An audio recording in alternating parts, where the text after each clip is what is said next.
Eu moro em uma região montanhosa e com muitas árvores, na fronteira entre o Canadá e os Estados Unidos. Com bastante frequência, faço trilhas, e às vezes até acampo por 1 ou 2 noites. E geralmente, vou sem um plano real em mente. Procuro uma trilha menos conhecida e simplesmente vejo para onde ela me leva. Acho que a emoção de não saber o que vou encontrar torna a experiência tão prazerosa.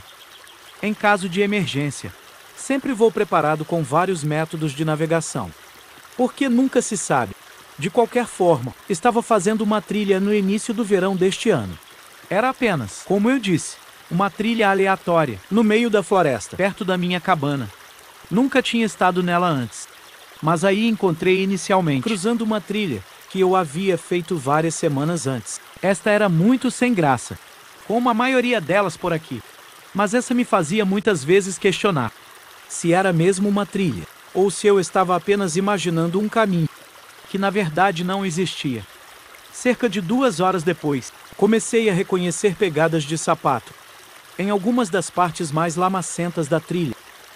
Havia apenas algumas de cada vez, e a maioria delas não parecia seguir o caminho real. Elas seguiam em direção oposta, ou às vezes andavam ao longo dele por 1 minuto, para depois virar abruptamente. Então, depois de 1 hora, cheguei a uma seção da trilha um pouco mais definida, com muitas pegadas de sapato espalhadas por ela, como se alguém passasse constantemente por ali. Olhei para cima e um pouco mais adiante, vi uma cabana, mas ao olhar mais de perto para a cabana, algo não parecia certo. Todas as pegadas de sapato que eu havia visto deveriam ter menos de alguns dias. No entanto, essa cabana parecia não ser habitada há anos. A porta estava quebrada, mal pendurada nas dobradiças, e algumas partes na base da cabana estavam tão desgastadas que estavam afundando no chão. Eu dei uma olhada mais de perto na área ao redor da cabana, que estava livre de árvores. Não sei o que era, mas aquele lugar realmente me intrigou. E eu quase senti que precisava ver se alguém precisava de ajuda, porque as pegadas recentes na cabana em ruínas não faziam sentido. Me aproximei da porta aberta e instantaneamente senti um cheiro horrível, quase indescritível. E quando olhei para dentro, ficou claro que o lugar não era habitado. Havia sinais de animais selvagens se abrigando lá dentro, e a floresta estava crescendo através do assoalho. Eu entrei com cuidado e tentei ver o que podia, mas o cheiro era tão ruim que eu não consegui continuar. Por mais do que alguns metros, virei-me para sair, e instantaneamente senti um gelo na espinha, pois uma figura estava me encarando da floresta. Ela imediatamente saiu correndo, se escondendo na densidade das árvores. Eu fiz o mesmo correndo através das árvores, mais ou menos seguindo o caminho, até me sentir seguro. Quando cheguei em casa, relatei o comportamento estranho e a cabana abandonada às autoridades. Eu sabia que algo estava acontecendo ali. Levou vários dias para uma equipe ir até lá e investigar com a minha ajuda para mostrar o caminho. Mas quando chegamos lá, só restavam cinzas pretas e madeira carbonizada. A cabana havia sido incendiada, e até hoje não houve nada para mostrar da natureza assustadora daquela cabana e do homem que vi na floresta. Mas é bem claro que ele estava escondendo algo que ele estava encobrindo. E temo que, se eu tivesse ficado mais tempo ou entrado mais na cabana, eu não teria saído de lá.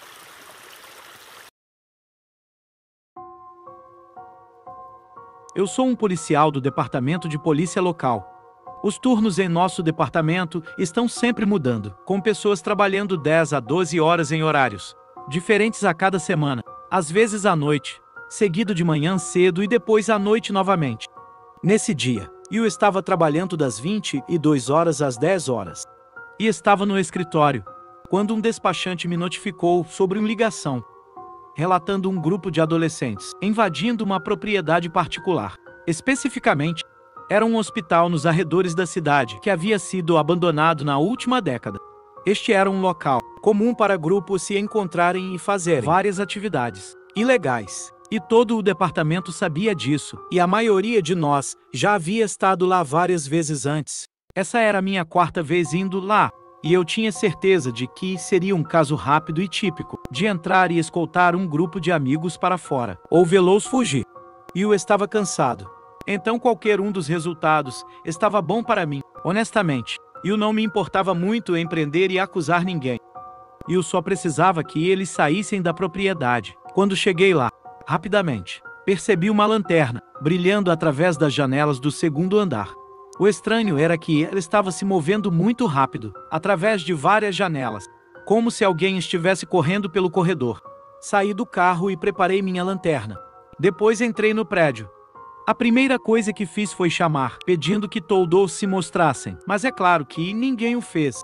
Fiquei ouvindo na entrada por qualquer barulho que pudesse me dar uma ideia de onde procurar, mas estava completamente silencioso o suficiente para me acordar e deixar meus nervos à flor da pele, mantendo minha mão direita no coldre da minha arma. Acho que sempre havia um medo ligueiro de que poderia ser uma armadilha para atrair um policial e tentar algo, mas mantive a calma e caminhei pelo corredor antigo e subi as escadas. Foi quando cheguei ao topo que um estrondo ecoou pelo prédio. Parecia alguém batendo em uma parede, e definitivamente vinha do segundo andar. Entrei no corredor e acendi minha lanterna, mas não vi ninguém ou qualquer sinal de alguém. Chamei novamente de forma mais agressiva, sabendo que as escadas pelas quais estava passando eram a única maneira de subir e descer do segundo andar. Fiquei lá e ouvi novamente, mas tudo o que eu vi foi o rangido do prédio. Caminhei lentamente pelo corredor, olhando em cada porta e examinando as salas com minha lanterna, mas não havia nada, além de velhas camas de hospital e grafites pelas paredes. Quando cheguei à última sala, a porta estava fechada. Então chamei mais uma vez antes de abrir lá, mas ninguém estava lá dentro. No entanto, havia sinais de atividade recente, com cigarros no chão e fumaça ainda saindo deles.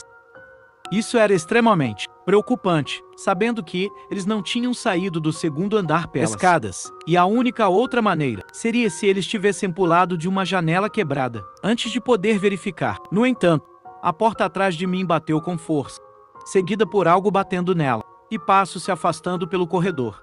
Felizmente, consegui empurrar a porta o suficiente para passar pelo vão, vendo que uma grande cama de hospital estava pressionada contra ela. No momento em que saí, quem quer que estivesse lá dentro havia desaparecido. O reforço chegou e fizemos uma investigação mais minuciosa, também verificando com quem havia feito a ligação inicial sobre os dois adolescentes. O que foi estranho foi que havia apenas um conjunto claro de pegadas que eu vi, e apenas uma lanterna na janela. Os cigarros, ainda queimando, também mostravam que eles haviam saído com pressa, o que poderia ter sido com minha chegada. Mas então, por que um deles ficaria para trás? Na manhã seguinte, recebemos um relatório de uma mãe sobre seu filho adolescente desaparecido, seguido logo depois por um relatório idêntico de outra mãe sobre seu filho adolescente. Após investigar por dias, semanas e depois meses, ficou quase certo que eles não iam aparecer. E agora, 6 anos depois, eles ainda não apareceram. Seu desaparecimento é improvável, e isso é o que torna tão difícil. Não está claro se a pessoa no hospital comigo era um dos dois adolescentes, mas a teoria mais estável no momento é que era outra pessoa. E a menos que algo mais apareça, não é provável que saibamos o que aconteceu. Eu moro em uma cidadezinha rural muito pequena. A população é de apenas alguns milhares, e a cidade mais próxima está a algumas horas de distância. Mas a maioria das pessoas que mora aqui é próxima. Com tão poucas pessoas, todo mundo conhece todo mundo, e todos sabem tudo o que está acontecendo na cidade. Na época eu estava no ensino médio e tinha um melhor amigo, Chris, com quem eu saía praticamente todos os dias. Durante o outono, havia muita conversa sobre uma fazenda abandonada na cidade, que as pessoas estavam explorando. Eu nunca fui do tipo que fazia essas coisas, mas o Chris era. E eu estaria mentindo se dissesse que não estava curioso. Supostamente, esta fazenda estava abandonada pelos proprietários há anos, deixada para apodrecer na periferia da cidade, nos últimos 5 anos. Agora, estando no ensino médio, os rumores sobre ela se espalharam como fogo, com pessoas contando histórias e desafiando outras a explorar lá. E foi em uma noite de final de semana que o Chris mencionou isso para mim. Não tínhamos mais nada para fazer. E o Chris estava realmente animado para ver do que todo mundo estava falando.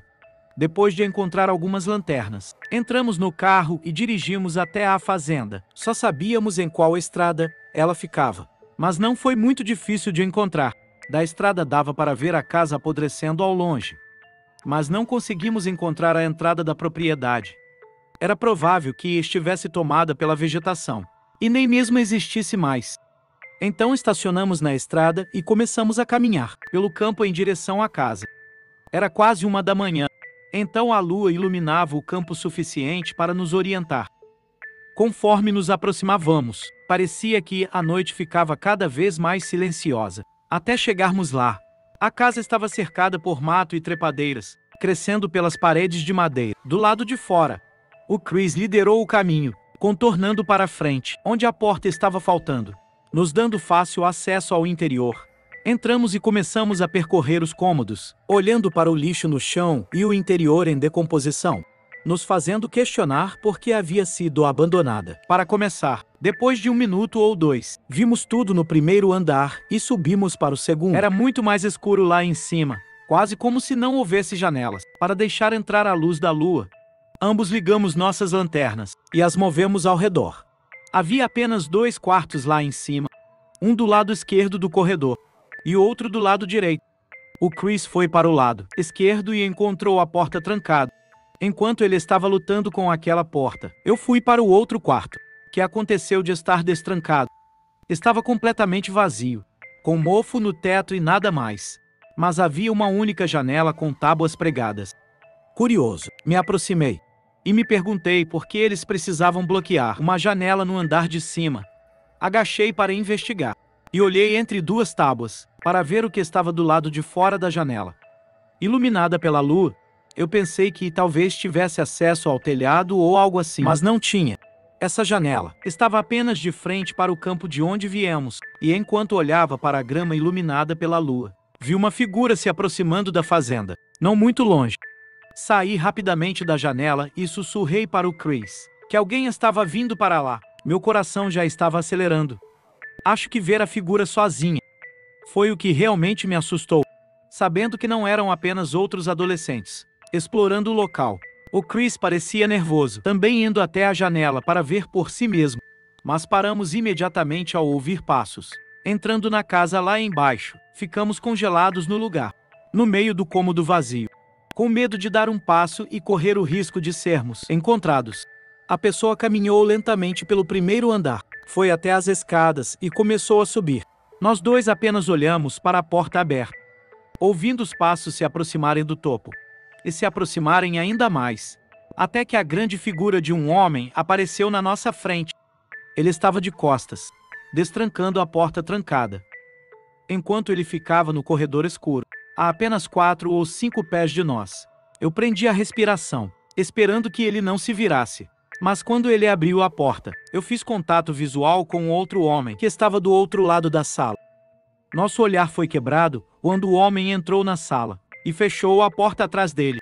Mas ouvimos sussurros, e imediatamente depois, o Chris e eu fizemos nossa jogada, correndo pelo corredor e descendo as escadas, ouvindo a porta se abrir e os passos se aproximando atrás de nós, enquanto fugíamos da casa e corremos para o campo.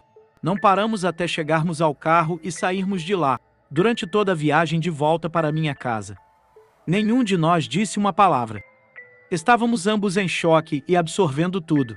Fomos estúpidos por sequer irmos lá, e eu não vou defender nenhuma de nossas ações. Mas sinto que havia algo mais acontecendo naquela fazenda. 1 mês depois desse incidente, a casa foi incendiada.